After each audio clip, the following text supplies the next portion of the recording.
jungle. महिला आरक्षण विधेयकावर काँग्रेस पक्षाने विरोधात मतदान केल्याने शिवसेना महिला आघाडीच्या वतीने राहुल गांधी यांच्या पोस्टरला जोडमारो आंदोलन.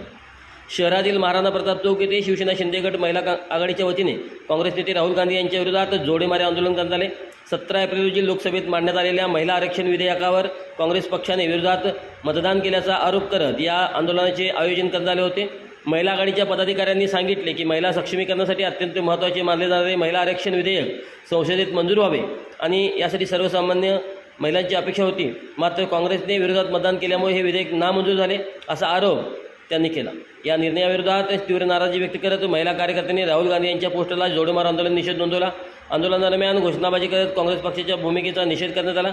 महिला आघाडीच्या कार्यकर्त्यांनी महिलांच्या हक्काची तडजोड सहन केली जाणार नाही असा इशारा देत भविष्यातही अशा प्रकारच्या आंदोलनाचा इशारा दिला.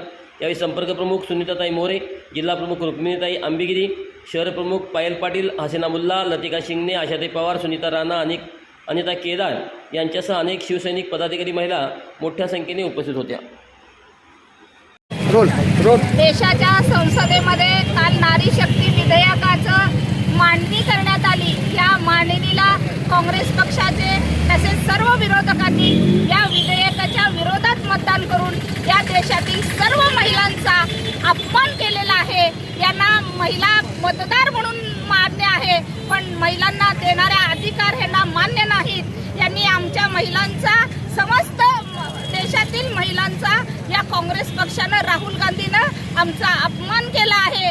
आम्हाला इथून पुढच्या काळामध्ये या देशातील सर्व महिला नागरिक मतदार या काँग्रेसला त्यांची जागा दाखवून दिल्याशिवाय राहणार नाहीत असं या ठिकाणी मी नमूद करते.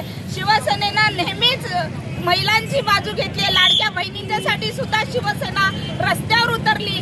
आज महिलांचा ज्या वेळेला आरक्षणाचा विषय आला, 33% आरक्षण तुम्ही देऊ शकत नाही, महिलांना तुम्ही समान मतदार महिला आहेत, पण या ठिकाणी महिलांना तुम्ही त्यांना सन्मानाची वागणूक देत नाही, आम्हाला आमचे अधिकार देत नाही.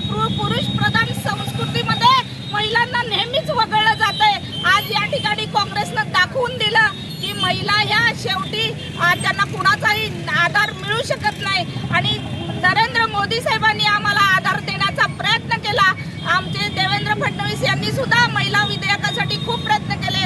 आदरणीय शिंदे साहेबांनी सुद्धा महिला विधेयक संमत होण्यासाठी खूप प्रयत्न केले, पण या काँग्रेसनं आपली चाल टाकली आणि या महिला विधेयकाला विरोध केला.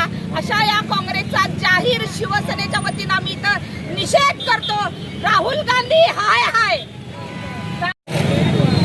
काल 17 एप्रिल लोकसभा या इथे झालेलं विधेयक, नारी शक्ती विधेयक, या 33% आरक्षणावर जे जाहीर केले देशाचे श्रीमान पंतप्रधान नरेंद्र मोदीजी आणि आमचे महाराष्ट्राचे उपमुख्यमंत्री एकनाथजी शिंदे साहेब यांनी जे घोषणा केली, तो घोषणा या काँग्रेसच्या या राहुल गांधीला बघावंसं झालं नाही.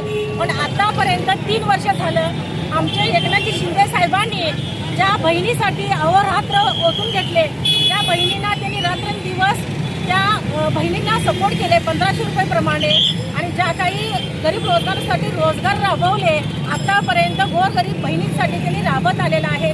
हे त्यांना कदापि बघवंसं झालेलं नाही. हे सर्वशी धरून त्यांनी आज 33% महिलांना आरक्षण मिळतोय आणि हे आपण कदापि व्हायला द्यायचं नाही म्हणून यांनी विचार करून जो त्यांनी फेटाळला, जो मतदान करून त्यांनी फेटाळायला लावलं, पण हे कदापि हे आमचे शिवसेनेचे मुख्य नेते एकनाथजी शिंदे साहेब हे गप्प बसणार नाहीत. आणि नरेंद्र मोदीजी साहेबांनी पण हे ग्वाही दिलं. हे आले किती, गेले किती, आणि थोडा मैदान अजून पण बाकी आहे, अजून पण मी हे दाखवणार आहे.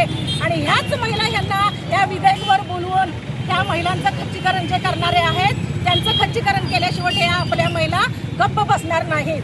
कारण त्यांना पोटात दुखतंय की गोरगरीब महिला, अनुसूचित महिला, ST महिला, ह्या ज्या गोरगरीब महिलांसाठी जे विधेयकमध्ये 33% आरक्षण देण्याचा जो आदेश दिला, तो आदेश मोडीत काढण्याचा हे राहुल गांधींनी हे काम केलेलं आहे.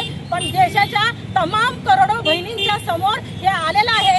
किती नाला नालायकपणा नीचवृत्तीपणा केलेला आहे ते दिसून आलेले आहेत. ह्याच बहिणी यांना उत्तर देणार आहेत आणि ह्याचा छडा लावल्याशिवाय आमचे देशाचे पंतप्रधान मोदीजी आणि आपले मुख्यमंत्री फडणवीस साहेबांनी आणि उपमुख्यमंत्री आपले एकनाथजी शिंदे साहेबांनी हे ग्वाही दिलेलं आहे आणि लवकरच्या लवकर हे आरक्षण आपलं पूर्णपणे होणार आहे. हेच आमचं सत्य आहे. जय महाराष्ट्र.